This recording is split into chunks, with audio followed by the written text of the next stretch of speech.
Now we'll talk about some other things. Goods. Those items which we buy or manufacture to sell. वो वाली items जो हम by करते हैं या मैन्युफैक्चर करते हैं बेचने के लिए, उन्हें हम कहते हैं गुड्स. देखिए, कभी ना कभी आप एक ग्रॉसरी शॉप पे ज़रूर गए होंगे. ग्रॉसरी शॉप पे हमें क्या दिखने को मिलता है? एक काउंटर पड़ा होता है वहाँ पे वेइंग मशीन पड़ी होती है, फ़ैन लगा होता है, ट्यूबलाइट, फिटिंग्स कई तरह की जिसमें कई तरह का सामान उन्होंने फिट कर रखा होता है. वाटर कूलर पड़ा होता है, उसके बाहर एक साइकिल भी पड़ी हो सकती है जिस पे सामान कभी कभी दूसरों के घर पे भेजने के लिए यूज़ किया जाता है. तो ये जो सारी चीज़ें होती हैं, आप इनमें से कोई भी चीज़ खरीदने नहीं जाते. आप वहाँ पे ग्रॉसरी शॉप पे आप वेइंग मशीन खरीदने नहीं जाते, उसका टेबल खरीदने नहीं जाते. ठीक है जी. ये जो सारी चीज़ें हैं, ये उस पर्सन का जो ग्रॉसरी शॉप को ओन करता है या रेंट पे लेके बैठा हुआ है, उसका बिजनेस चलाने में उसकी हेल्प कर रही हैं. And those things which helps in running the business are known as assets. तो ये सारी चीज़ें उसका एसेट है. ग्रॉसरी थिंग्स जो आप वहाँ पे बाय करने के लिए गए हो, वो गुड्स हैं. क्यों? क्योंकि उसने वो सामान वहाँ पे बेचने के लिए रखा हुआ है. ठीक है जी. तो जो सामान हम बेचने के लिए खरीदते हैं उसे हम गुड्स कहते हैं.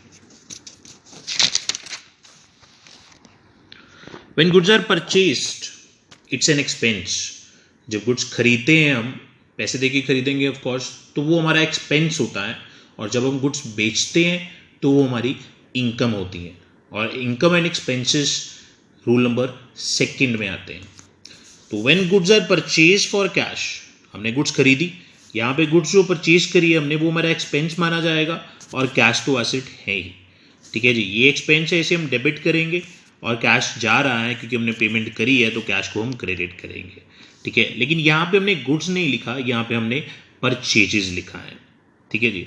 देखिए, गुड्स जो होती हैं, कभी भी एंट्री में हम गुड्स को एज गुड्स नहीं लिखते. गुड्स के लिए देयर आर 2 वर्ड्स, 2 वर्ड्स हैं जो हम यूज़ करते हैं, ईदर परचेजेस और सेल्स. जब भी आपकी ट्रांजेक्शन में गुड्स हो तो आप इन दोनों में से एक वर्ड का यूज़ करोगे. जब गुड्स खरीदी जाएंगी तो आप परचेज वर्ड का यूज़ करोगे गुड्स की जगह पे. और जब गुड्स बेची जाएंगी तो you will use sales word. अब नेक्स्ट ट्रांजेक्शन में गुड्स सोल्ड फॉर कैश, यहाँ पे आपने सामान बेचा है, तो गुड्स बेचने से आपके पास पैसे आए, यानी कि गुड्स आपकी इनकम हो गई. तो यहाँ पे आप क्या करोगे? कैश आपके पास आया है, debit word comes in, cash को डेबिट कर दोगे. और क्रेडिट किसको करोगे? गुड्स को नहीं, सेल्स को. बिकॉज यहाँ पे गुड्स जो हैं वो सेल की जा रही है. इसी तरह से एक और चीज़ है, दैट इज डेप्रीसिएशन. डेप्रीसिएशन जो था वो आपके यहाँ पे वर्ड में लिखा हुआ था, डेप्रीसिएशन. डेप्रीसिएशन क्या होता है? डेप्रीसिएशन होता है घिसावट. Reduction in value of assets is known as depreciation. आपके घर पे कोई फैन लगा होगा, सीलिंग पे देखिए आपके एक फैन लगा होगा. सपोज कीजिए आप किसी और के घर में गए और आपको एक सेकेंड हैंड फैन बाय करना है. उसे हम सेकेंड हैंड क्यों कहते हैं? क्योंकि वो पुराना है. ठीक है. अगर एक नए फैन की जो वैल्यू है वो 1500 रुपये है, तो आपकी छत पे जो फैन लगा होगा 2, 3, 5, 10 साल से, वो आपको अगर बाय करना हो तो आप कितने का करोगे? ठीक है. ऑफ कोर्स आप उसके लिए 1500 रुपये नहीं दोगे, आप दोगे 1200, 1000, 500, 400, 300. क्यों? क्योंकि वो पुराना हो चुका है और उसको यूज़ किया जा चुका है. यूज़ करने से चीज़ों की वैल्यू कम हो जाती हैं, एसेट्स की वैल्यू कम हो जाती है. और जो वैल्यू कम होती है उसे हम कहते हैं डेप्रीसिएशन. ठीक है. आपने एक मोबाइल फ़ोन बाय किया, 10,000 रुपये का था, और जब आप 1 साल यूज़ करने के बाद उसको मार्केट में बेचने गए तो आप उसके 12,000 नहीं मांग सकते. आप पहले से एक्सपेक्ट करोगे कि आपको 8,000, 7, 6, 5,000 मिल जाए. क्यों? क्योंकि आप यूज़ कर चुके हो.